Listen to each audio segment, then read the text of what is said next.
Don Enrique, es un verdadero placer poder entrevistarlo, dada su trayectoria, su ligazón con el mundo académico, con la función pública, con la política y con labores en el Ministerio de Relaciones Exteriores.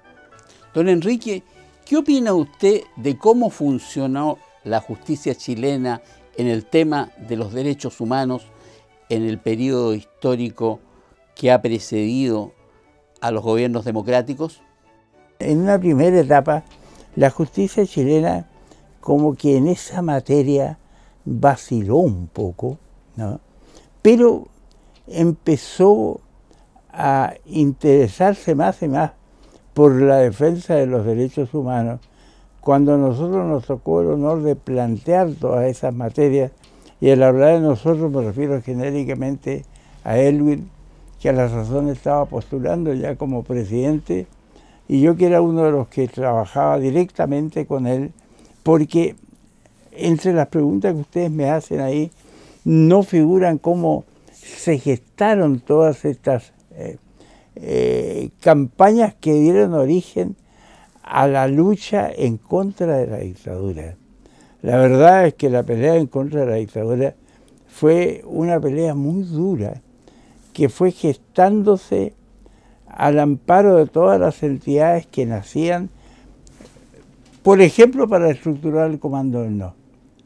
Ustedes recuerdan que el Comando del No nace precisamente para luchar en contra de la dictadura por la vía de la invención de una especie de plebiscito especial que conduciría a este pronunciamiento sobre el no.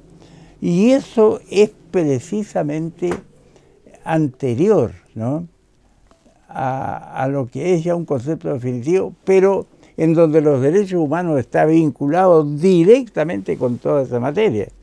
Y entonces allí nace una serie de entidades que se empiezan a formar en los partidos políticos que estábamos actuando todos por una vía clandestina.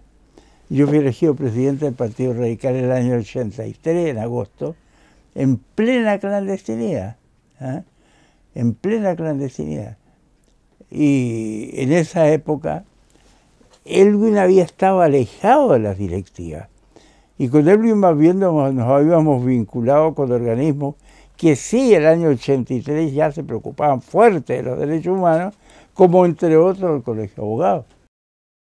En esa época, del año 83 que yo le estoy hablando, ahí nuestra lucha contra los derechos humanos, contra la violación de los derechos humanos fue muy fuerte, y sobre todo fue muy fuerte porque nosotros nos dimos cuenta que teníamos que luchar en todos nuestros campos de acción en donde estuviéramos, ¿no?, para la defensa de los derechos humanos que habían sido terriblemente preteridos y violados, ¿no?, en todos los sistemas inmediatamente anteriores.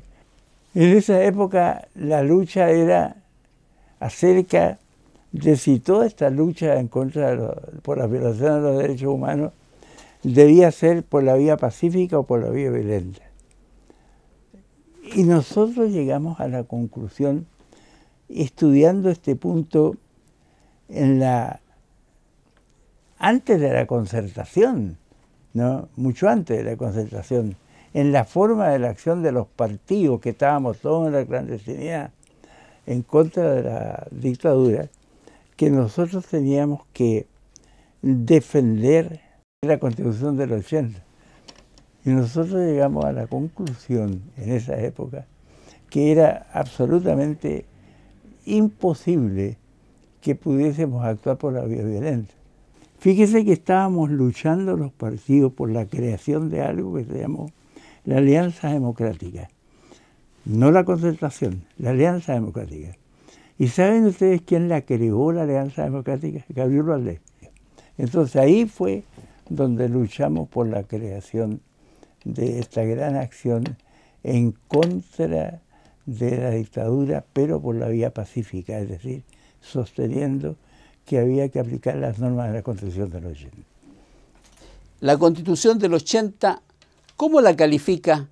¿Como una carta fundamental democrática, autoritaria, rígida o flexible?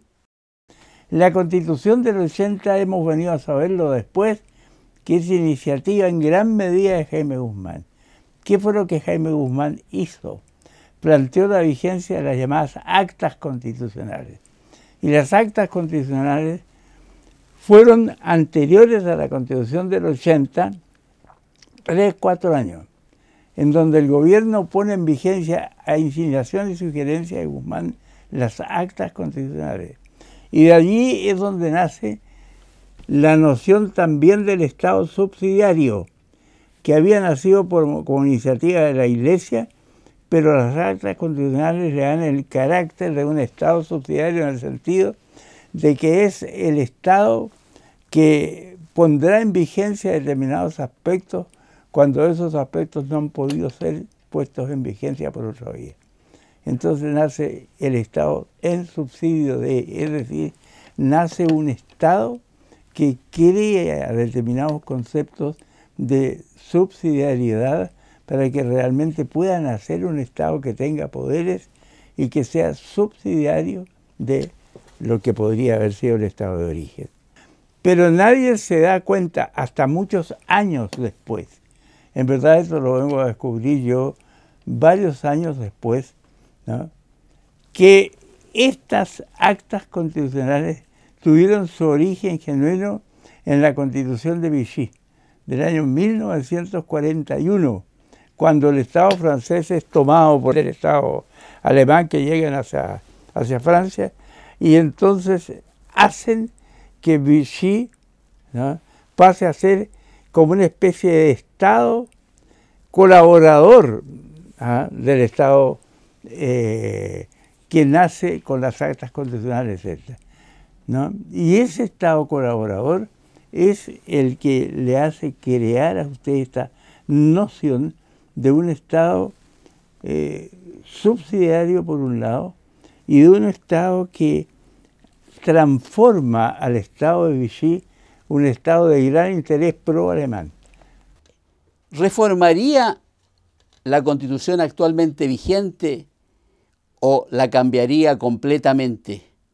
En este último caso, ¿de qué forma la cambiaría? ¿En qué aspectos serían dichos cambios? Muy interesante. ¿Por qué? Porque hay dos naciones, dos conceptos que se están oponiendo. Precisamente el de la importancia que puede tener la Constitución del 80 y algunos de sus valores, y segundo, el origen genuinamente fascista de esa Constitución. Yo he llegado a pensar, en primer lugar, que la solución del problema no está en la reforma de algunas normas. Si bien es cierto que hay disposiciones en la Constitución del 80 que son disposiciones que tienen valor, le voy a mencionar dos. Una, sorprendentemente el artículo 1 de la Constitución.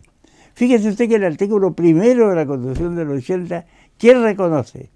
Reconoce el derecho a la participación, es decir, uno de los derechos genuinos de la democracia. Y junto con reconocer el derecho a la participación, dice que ese derecho a la participación deberá ser protegido por el Estado.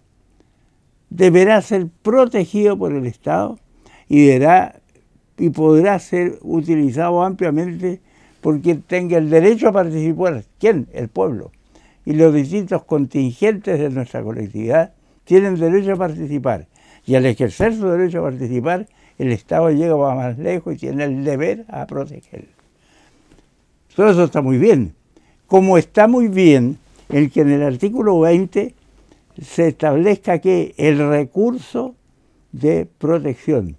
Y por primera vez se diga allí que cuando algunos artículos de normas del artículo 19 sobre las garantías y derechos de la colectividad son transgredidos, el individuo que ha sido transgredido en sus derechos puede, interponiendo el recurso de protección, reclamar ante la justicia. Y la justicia le hará y le deberá hacer justicia en relación a esa reclamación, y así se ha hecho. Pero lo curioso que es que precisamente este derecho a la participación, que a mi juicio es el más importante de los derechos que el individuo tiene, y prueba de ello que está en el artículo 1 y no solo como derecho, a ejercitarse, sino como deber de que se le proteja.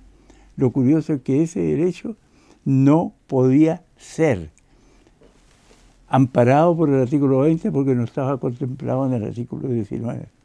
Y por lo tanto el derecho a la participación, en principio, no tiene recurso de amparo ante los tribunales. Y usted no puede decir que se le ha violado su derecho a la participación en materia de derechos humanos, porque el artículo 20 no lo contempla. Pero aquí hay algo notable, que yo creo que es indispensable que yo se los diga. Por primera vez en el mundo, este derecho y este tipo de derechos pasan a tener un sentido que los juristas españoles de la Constitución del 78 le llamaron el sentido de la normatividad. ¿Qué quisieron decir con esto? Que la Constitución, cuando consagra una norma, esa norma pasa a regir per se, por el solo ministerio de la norma constitucional, aun cuando no haya recurso que la habilite para reclamar. Y en consecuencia, por primera vez, nuestros tribunales, el Tribunal Constitucional, reconoció el derecho a la normatividad de la Constitución del 80 y estableció que aquellas disposiciones de la Constitución del 80, como el artículo 1 sobre participación, tienen un sentido de normatividad que lo hacen nacer por el solo ministerio de haber nacido en la Constitución. Es importantísimo. Y ha reconocido en 3 oportunidades ya nuestro Tribunal Constitucional el carácter normativo de nuestra Constitución del 80. Eso nos debe hacer meditar.